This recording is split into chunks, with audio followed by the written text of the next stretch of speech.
This is Kev Gurney's Club Tropicana, Bolton FM. Right, I've been joined by Susan Burns, who's responsible for Rick Astley coming to Preston Guildhall. You're bringing Rick to Preston. Do you know, when I spoke to him, he said he's never played Preston before, so it's a first for him. It is a first. We're very excited about that, really are. Yeah. But no, it's a brand spanking first for Preston Guildhall. And I'll play the interview in a little while, and I know he's so happy, he's so excited about coming up to Preston, and because it's almost home ground for him. Mm-hmm. So he's very, very excited about coming out, and it's going to be a great night. And some lucky person is going to get a couple of tickets and get a chance to go and meet him. How amazing is that? As you know, I spoke to Rick on Wednesday, and very, very chatty he was too. Should we play the Rick Astley interview now? Yeah, I'm dying to hear it. Yeah. And then once we've done that, we will pick out a winner. A good number of people in on the competition. People want these tickets, but for all those unlucky people who don't win the tickets, how can they go about buying a pair of tickets? They can buy them at the Preston Guildhall box office, and they can just visit the website prestonguildhall.co.uk, or they're also available ticket line 0844 888 991. So tickets are available from both of those. But after we've announced the winner, I've got another little surprise for you, Kevin. I've not even told you this. Oh, I do spoil you. I do. I like that kind of thing. I do. Now, I'll tell you what. Let's see what Rick had to say when I spoke to him on. Was it Wednesday? Wednesday it was, wasn't it? Doesn't the time fly? I know. So, come on then, Rick. Tell us all about it. You're coming to Preston Guildhall Saturday the 30th of May. It's going to be a great show. You're looking forward to being back up in the Northwest? Yeah, I always do, to be honest. It's weird. I am a professional northerner, even though I'm a bit of a southern softie. I've lived down in the south for donkey's years, 20-odd years, but it's kind of, I wouldn't say it's coming home, because obviously Preston's not my home, but it's kind of that ballpark, and it just means that certain family and friends I know will be there, and that's always nice, and tend to kind of go around to my mum's the day after and all the rest of it, and it's nice, it's a bit of a change from because sometimes I'm so lucky I still get to do gigs in far-flung exotic places around the world. And it's nice sometimes that they're on your kind of former doorstep, So yeah, I'm looking forward to it. I'd say it must be nice when you come up the M6 and you go past Haydock Island, and it's kind of I could practically throw a stone through. Absolutely, but let me stop you there. There's nothing pleasant about coming up the M6 or down it. I think we all know that. Yeah. Well, I mean, I'm sure it's going to be a good night. I mean, people are going to get all the songs that they've come to expect. Yeah, of course. From you. But I mean, will there be any surprises in that? Well, what I tend to do with the band is I tend to get the guys and whatever to learn a couple of tunes that are perhaps in the charts, or just stuff that I remember that I love, or I hear something on the radio again and think, oh, we should have a crack at that, because I do it for a number of reasons, to be honest. I do it to keep them on their toes, and me as well.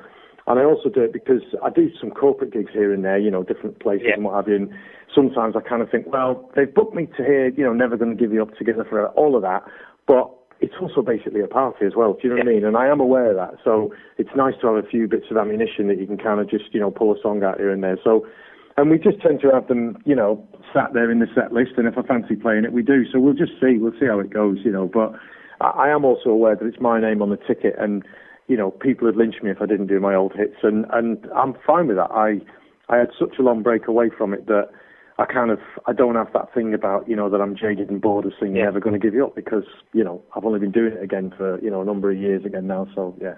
And even though I had, a long break away from it, well over 10 years, probably more like 15, I kind of feel myself lucky that, I can actually get back on a stage and do it, and still people remember those songs, kind of remember me, and want to be able to come out and enjoy it, so that might sound corny, you know what I mean? But I do feel like at times, I kind of think, how lucky I was for it to happen the first time, but that I still get a shot at it now. Well, it's good that, I mean, you obviously, as you're coming back up to Preston to the Guildhall. I mean, Preston over the years has changed dramatically now. It's a city and what have you.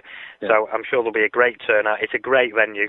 I mean, have you played the Guildhall there before? Or No, I've not. I was actually trying to think back, to be honest, if I'd ever played in Preston, but I'm pretty sure I haven't. No, I go up there obviously to do radio things and what have you back in the day, but I've never actually done a gig there, I don't think. And again, it's not my hometown. I know that it's not my stomping ground, but it's still a bit of an. I think you could I think most people would admit that. It's kind of a weird thing when you come back to what is sort of your neck of the woods, because I know my mum will be in the audience, do you know what I mean? And and she is at various gigs, to be honest, but I'm saying it's just, I don't know, it's a nice one. It doesn't feel like a chore, and I'm going, obviously, I'm going to Preston, fine, and it's down the road from where I'm from, but I'm also lucky that I've been to Australia again recently, and South America, and lots of places that, I just wouldn't have thought I'd be doing that, you know what I mean? So I mix it all in as one big thing and just get on with it and enjoy it. So, yeah, it's good. I can't knock it. Well, to be fair, mate, I can't wait to see you up in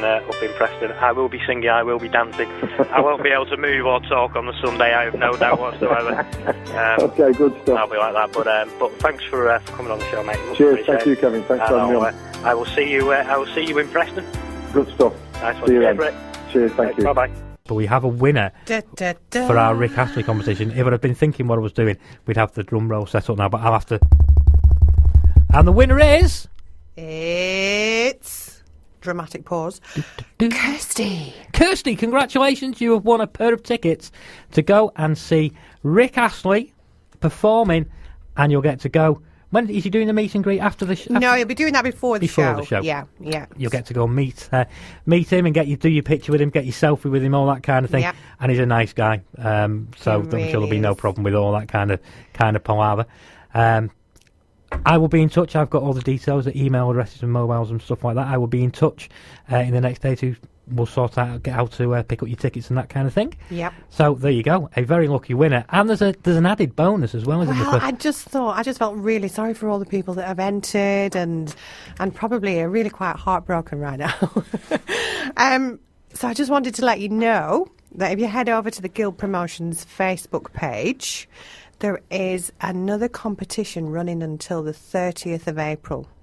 So if you go over to there and follow the details, I think it was probably a few posts ago, but it's still live and closing date is 30th of April. So follow the details and you could be in for another chance to win. There you go. For all those people, what I will do, I've got email addresses for everyone who didn't win. I'll send an email to all the non-winners, advising them of that as well if you've not made a note of that. But there you go, a very lucky lady who's obviously a bit of a Rick Astley fan. We're talking the 80s Got Susan with me, who's responsible not only for Rick Astley coming to Preston Guildhall, but Bob Geldof and the Boomtown Rats, and also the rather magnificent Midjaw, who obviously are going to be two great shows. Can I ask, is there a reason you've picked Rick, Midge and Bob Geldof? Is there a reason behind those three choices? Were you fans of those three growing up? I'd love to say that there is a real science behind my programming for those events, but no, there wasn't. It was strategic. Obviously, I do think that Rick is a real crowd pleaser. He was going to be a people's choice. Without a doubt, and the feedback has been great. There's been the obvious women fans are there, but there's been a lot of closet guys that are actually shuffling up and saying, "Are the tickets sold out yet?" I thought, no, come along. There's a couple more tickets for you. So it just goes to show that he appealed to both male, female, and obviously now another generation. My children know them and love his music as well. Is that because you insist on playing it in the car when you're driving around? Could have something to do with it, yeah. The shows are going to be great. I'm looking forward to them, especially. I must admit, I'm a huge fan of Midge, of his Ultravox stuff and his solo stuff, and of the Visage stuff as well. It always helps when they're lovely to work with as well, and so amenable. They're really down to earth people. I've never met Sir Bob Geldof yet. So I can't comment on that, but I'm sure that's going to be a lively show as well. I would imagine so. Although I have to admit, if I was to think, let me think, I don't like Mondays, Rat Trap. Yeah, that's about my Boomtown Rats knowledge exhausted. But it's actually Bob Geldof and his band. Obviously, he'll be playing some of his well-known songs, both but Kevin, that was below the belt. But he'll be playing a lot of his new stuff as well. And if you listen to some of the songs that are on his website. There's some really good tunes on there as well. I'll have to have a listen, and believe me, It's taking you out of your comfort zone now. It's bringing you right into the 21st century. Well, Kevin, are you ready for that? Well, they're all doing new stuff as well. Yeah. I mean, look at going right back to Rick Astley. The latest one, Lights Out. Have you heard that one? I've not heard it. You need to play it. It's I really think we need good. to get it, and we'll give it a play. Yeah. But it's great that 80s artists are still recording. We've got these 3 gigs coming up that we know about. We've got Rick coming up on the 30th of May. We've got the Boomtown Rats, Bob Geldof and the Boomtown Rats coming up. And we've got, then in October, we've got Midge. But what else have you got under your figurative hat? At this moment in time, well, the next thing is probably more 1978, 79 era. But if you were a mod type fan, we've got something going on St George's Day, the 23rd of April, and that's Secret Affair. Yeah. And the Lambrettas will be supporting them, so that'll be a good night if that's the kind of music. My mum wouldn't let me have a moped. Really? Said they were dangerous. I wouldn't mind, but I was like I was about 42 when I asked her if I could get one. Nope, not having a moped. Oh, better off walking. But so we've got the Secret Affair and the Lambrettas coming up. Well, I didn't want St George's Day to go unnoticed or on without anything on their calendar. I mean, I've only been doing guild promotions now since before Christmas when I was brought on board. So we've been busy doing things, setting things up for the business, as well as putting a few dates in. But I couldn't let that date go without putting something Absolutely. in. So next year it falls on a Saturday. So we can do like a weekend, so St George's Festival weekend. This has been amazing tonight. This is not work. I mean, we've probably annoyed the hell out of the listeners because we've just been jabbering on and depriving them of 80s music. I will get loads of sticks saying, why have you been stop the talking and just play the music? I know. But, bringing good news to the people of Lancashire that the 80s is still going. It's still a very popular Great music first time round, and why not share it now? Absolutely. Well, it's time to go. It's time to go. I'll be doing it all again next week. Keep up to date what's going on Twitter, Facebook, all that kind of thing. Club Tropicana, Bolton FM.